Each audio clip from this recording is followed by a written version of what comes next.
بسم اللہ الرحمن الرحیم۔ السلام علیکم، میں آصف الرحمن الوی حاضر ہوں۔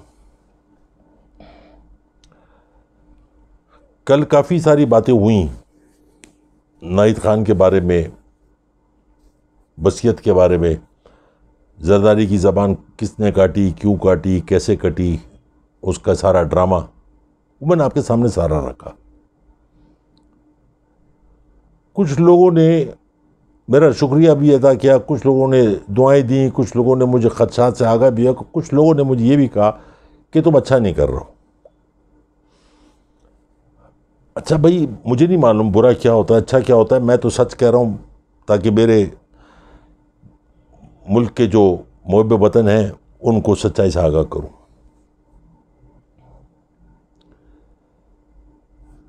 سوچ کے بعض اوقات دماغ پاگل ہو جاتا ہے کہ کرپشن کے کیسے کیسے انہوں نے طریقے نکالے۔ عوام الجھ گئی، پریشان ہو گئی، روٹی پیدا کریں، بچوں کی تعلیم پیدا کریں، رزق حلال کو پیدا کریں، یہ ان حرام خوروں کی کرپشن کے بارے میں سوچیں۔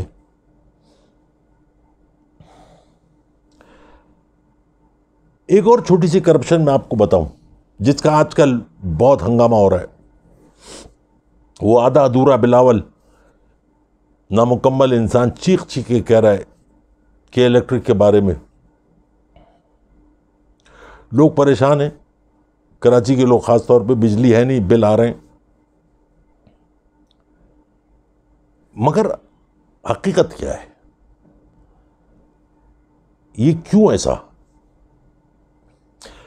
تو چلیے تھوڑا سے ماضی میں چلتے ہیں، آج سے کچھ عرصے پرانی، جب ان کی حکومت تھی 2009 میں، انہوں نے کے الیکٹرک سے ایک ایگریمنٹ کیا، ہوتے ہیں نا معاہدے ہوتے ہیں، کر لیا، کسی کو نہیں معلوم وہ معاہدہ کیا ہے، آگے قوم کے ساتھ کیا ہونا ہے،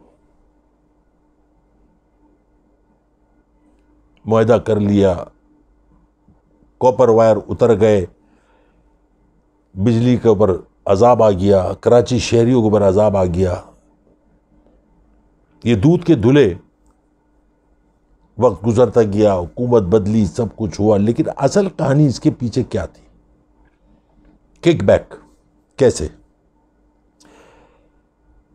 کے الیکٹرک 31 ارب روپے کا مقروض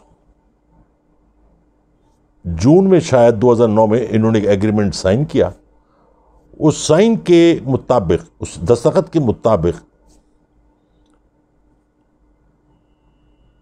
کہ الیکٹرک جو بھی بینکوں سے، اداروں سے، کسی سے بھی قرضہ لے گی اس کی گارنٹی حکومت دے گی، حکومت وقت، کوئی خسارہ ان کو نہیں دینا، سارے خسارے حکومت نے دینے۔ یہ کرتے کرتے کرتے کرتے زرداری کے دور میں 31 ارب روپے کا خسارہ ہو گیا۔ جو زرداری نے محب وطن بن کے، دائی ہے نا وہ تو فراڈ کی،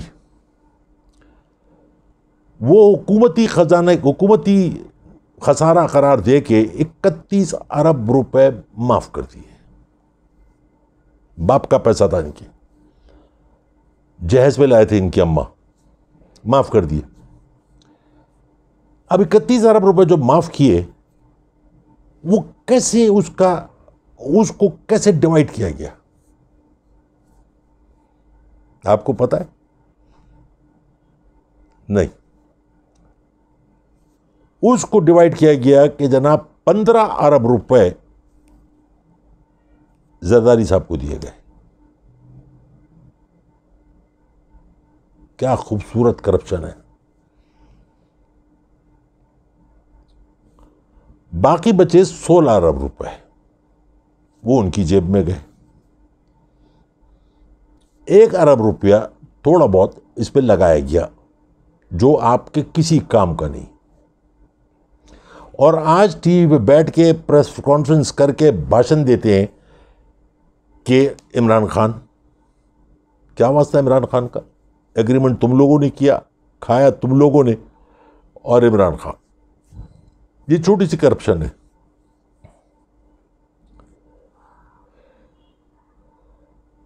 بہت ساری چیزیں اسی طریقے سے ہوئیں. جیسے کہ میرے پاس لسٹ آئی ہوئی ہے، آنے والی 1-2 دن میں وہ بھی آ جائے گی. کچھ کو تو میں ذاتی طور پر پلاٹس کو جانتا ہوں جس کو امیونٹی پلاٹس کہتے ہیں. امیونٹی پلاٹس وہ ہوتے ہیں جس میں اسپتال بن سکتا ہے، کوئی فلاحی ادارہ بن سکتا ہے، اس کے اوپر وہ استعمال ہو سکتا ہے. اس کو کمرشل بیسس پہ یا کوئی شخص اپنے لیے استعمال نہیں کر سکتا.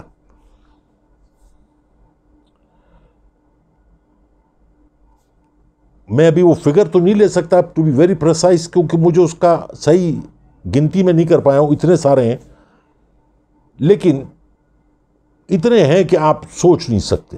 وہ لیے گئے، دیے گئے، ادارے بنائے گئے، ان میں ان کے نام سے لیے گئے، اور وہ سارے امیونٹی پلاٹ پھر ان کو کمرشلائز کیا گیا اور وہ انہوں نے لے لیے.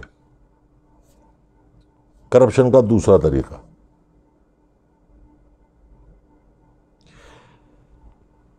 میرے ایک جاننے والے ہیں، ان کا ایک پلاٹ تھا ناز آباد میں، انہوں نے مل کے لیا تھا کسی آئی ہاسپٹل والوں کے ساتھ مل کے. وہ امیونٹی پلاٹ تھا. نہ اس پہ اسپتال بننے دیا، نہ اس کو کچھ کرنے دیا. وہ دونوں میاں بیوی مر گئے. بعد میں کیا ہوا اس پلاٹ کا مجھے نہیں معلوم. میں نے آج کسی کو بھیجا کہ جا کے دیکھ کے آؤ اور مجھے بتاؤ. لیکن 20 سال میں نے اس پلاٹ پہ کوئی کام ہو، اگر انہوں نے کبھی کوشش کی، ان کو ڈرایا گیا، دھمکایا گیا اور سائٹ کیا گیا. ہمارے معاشرے میں 2 چیزیں بڑی کامن ہیں، ایک کرپشن، دوسرا خوف. ہر کوئی تو کرپشن کر نہیں سکتا. جو چھوٹی موٹی کرپشن کرے وہ پکڑا جاتا ہے اور اعلیٰ عدلیہ اس کو جیل کر دیتی ہے، سزا دے دیتی ہے. بڑے کرپشن والوں کو اعلیٰ عدلیہ آزاد کرتی ہے اور ادارہ کو کہتی ہے کہ تم لوگ ان کی تصدیق کر رہے ہو. اچھا، ان کی عزت ہے کون سی جو تصدیق ہو رہی ان کی؟ مجھے کوئی بتائے کہ اگر کوئی نائکا، کوئی طوائف، کوئی پکڑی جائے اور اس کے خلاف کیس بنایا جائے اور پھر ادارے کو کہا جائے کہ تم ان کی تصدیق کر رہا ہو، تو بھائی ان کی کون سی تصدیق ہو گئی؟ اسی طریقے سے کرپشن کرنے والوں کو اگر پکڑا جائے، ان کی کون سی تصدیق ہو گئی یا کون سی تسجیل ہو گئی ان کی؟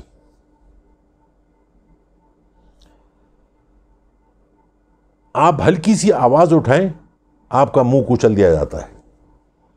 آپ کو فون کر کے بتایا جاتا ہے کہ آپ کا بیٹا، آپ کی بیٹی کون سے اسکول، کون سے کالج میں پڑھ رہے ہیں، آج آپ کی بیگم نے کون سا لباس پہنا ہوا ہے، گھر میں کیا پک رہا ہے.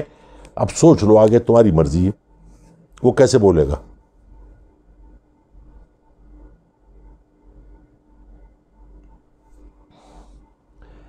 اس ملک میں سب سے بڑا ناسور جو نام ہے وہ ہے بھٹو. میں تو برسا برس سے کوشش میں لگا ہوں اور انشاءاللہ ان بچوں کے ساتھ مل کے مجھے معلوم ہے کہ اس کو مٹی ڈال دی جائے گی. باقی یہ جو رہ گیا چھوٹا موٹا آدھا ادھورا نامکمل، یہ اپنی موت خود مر جائیں گے.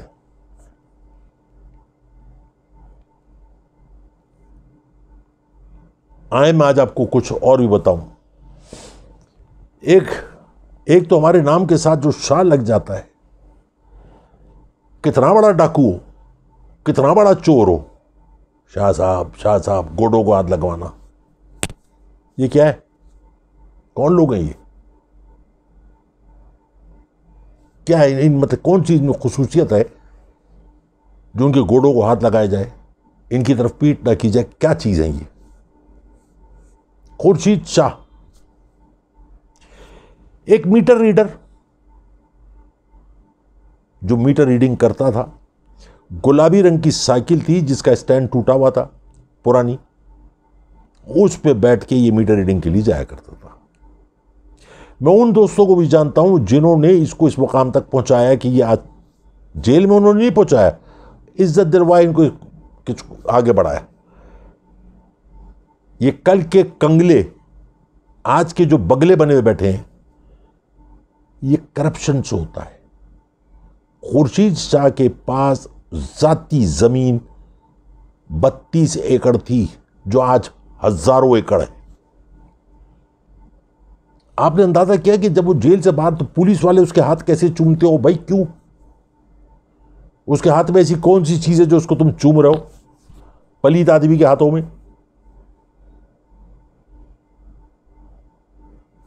ابھی بھی وقت ہے، سدھر جاؤ اس سے پہلے کہ کن کی آواز آ جائے۔ میں اپنے بچوں سے ایک بات کہتا ہوں، کسی کے نام سے مرعوب ہونے کی ضرورت نہیں ہے، کسی کے نام سے بھی۔ کوئی انسان دوسرے انسان سے بڑا نہیں ہے۔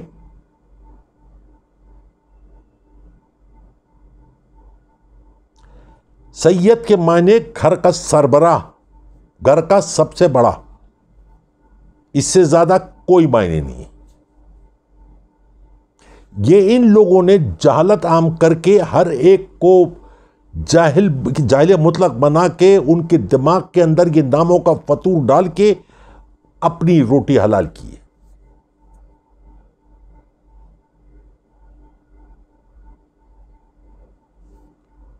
انسان اللہ کے قریب جو بندہ ہے وہ کوئی ایسا کام نہیں کرے گا، وہ خود بخود بڑا ہو جائے گا، اس کی لوگ خود بخود عزت کر لیں گے۔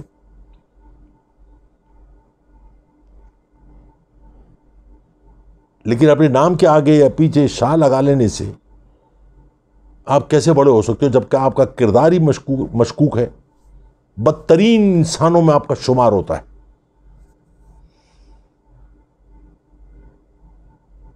وہ آج میں ٹی وی پہ ایک بھانڈوں کی پریس کانفرنس دیکھ رہا تھا، اس میں وہ حادثاتی وزیر اعظم خاقان عباسی،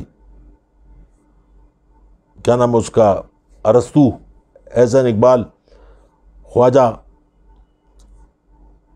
اس کا نام میں ہمیشہ بھول جاتا ہوں، جو ریلوے کا تھا، خواجہ، خیر آج ہی اس کے بارے میں کوئی فیصلہ ہوا، اب کھڑے ہو کے بیان دے رہے ہیں۔ پیچھے وہ کھڑا تھا خرم دستگیر، عزت دار باپ کی عزت دار اولاد، جس کے باپ نے محترمہ فاطمہ جناح کے نام کی لالٹین کتے کے گلے میں ڈالی تھی۔ مادر وطن کی یہ عزت کرنے والے لوگ ہیں۔ ارے جو مادر وطن کی عزت نہ کر سکے وہ اپنے گھر والوں کی کیسے عزت کر سکتا ہے؟ وہ عزت کا حقدار ہی نہیں ہے۔ وہ بھی پیچھے کھڑا ہوا تھا اور بات ہو رہی تھی کہ خوبصورت لوگ یعنی جو گرفتار ہیں، مثال کے طور پہ خورشید شاہ، وہ جرنلسٹوں کا ڈان میر شکیل الرحمان، حمزہ، اور دو تین کے نام لیے کہ یہ لوگ عزت دار لوگ ہیں، ضمیر کے قیدی ہیں۔ کون سے ضمیر کے؟ کس ضمیر کے؟ جو کوٹھوں پہ بکتا ہے، طوائفوں کے کوٹھوں پہ۔ یہ قبریں بیچنے والے لوگ ہیں، یہ مردے بیچنے والے لوگ ہیں، یہ کفن چور ہیں۔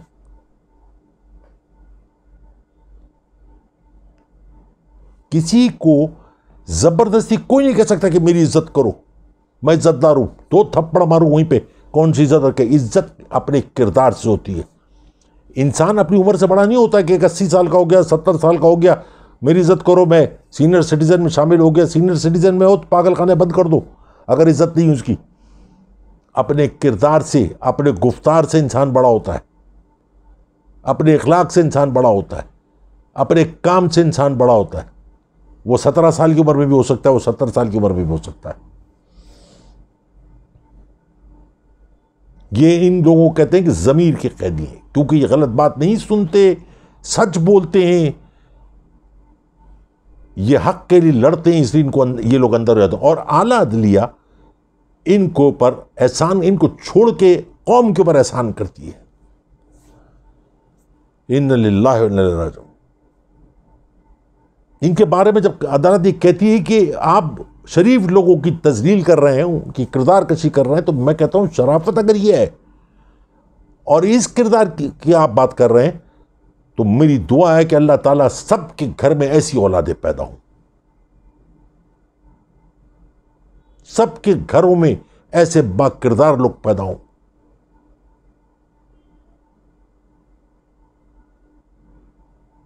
دکھ ہوتا ہے۔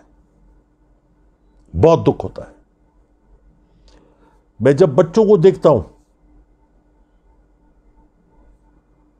کہ گم سم بیٹھے میں کچھ کرنے کو نہیں ہے, اپنی فرسٹریشن کیسے نکالتے ہیں, وہ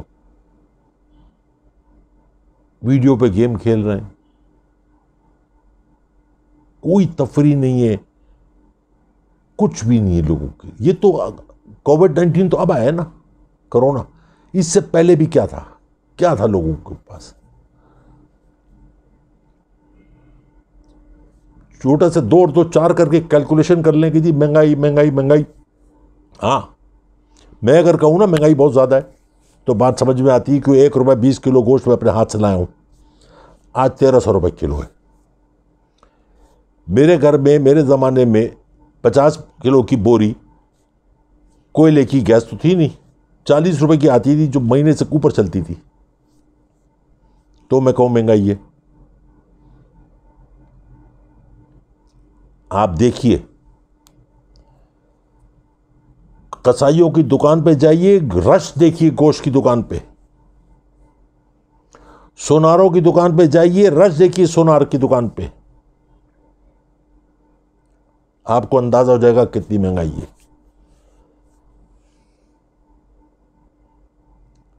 یہ جو چینی کے لیے اتنا مراسیب پن کر رہے ہیں کہ اتنی مہنگی ہو گئی, تو نواز شریف کے دور میں 140 روپے کی بھی ہوئی تھی.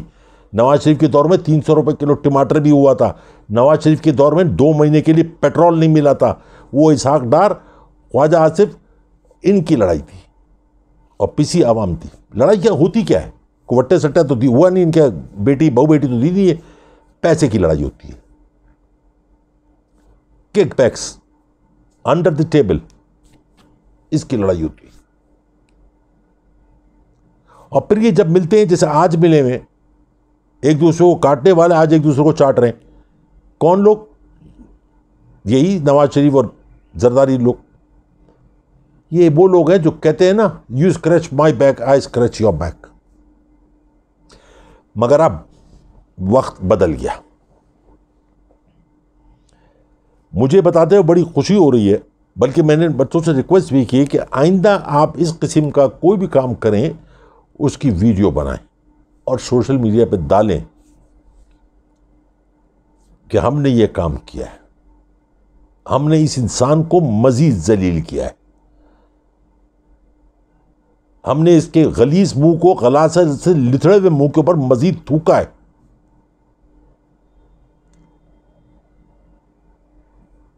جہاد کا مطلب تلوار نہیں ہے, بندوق یا گولی نہیں.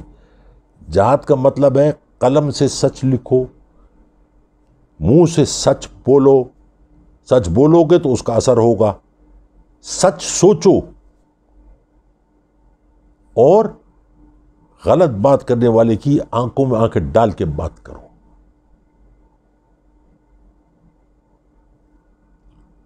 میری ویڈیو کا اتنا ضرور اثر ہوا ہے میرے کہنے کا کہ بچوں نے حوصلہ پکڑا. یہ بچے ہی ہیں جو تقدیر بدلیں گے, کیونکہ لگام اب ان کے ہاتھ میں ہے, میرے ہاتھ میں نہیں ہے.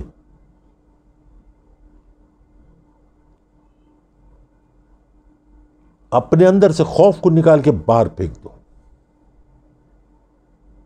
کوئی تمہارا کچھ نہیں بگاڑ سکتا. میں بلا خوف بیٹا بات کرتا ہوں. میرے جو ہم عمر کے دوست ہیں وہ مجھے تھوڑا سمجھاتے ہیں, زیادہ ایسے نہیں سمجھاتے کہ میں ان کا فون نہیں ریسیو کروں گا دوبارہ. مجھے کل ایک میرے اسکول کے زمانے کی ایک میری دوست ہیں, انہوں نے مجھے فون پہ پوچھا کہ الوی تجھے ڈر نہیں لگتا؟ میری تھا, وہ بھی نانی دادی ہیں. میں نے کہا نہیں. کس چیز کا ڈر؟ میں ڈر کے اگر ایک کمرے میں بیٹھ جاؤں گا تو موت نہیں آئے گی؟ آئی تو کچھ بول کے چلا جاؤں, کچھ دن تو ذکر ہوگا نا.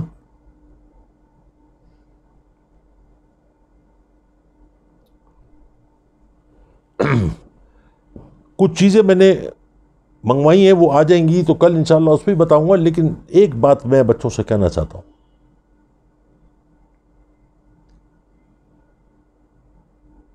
میرے بچوں, میں انگریزی میں اکثر لوگوں کی بات سمجھاتا ہوں.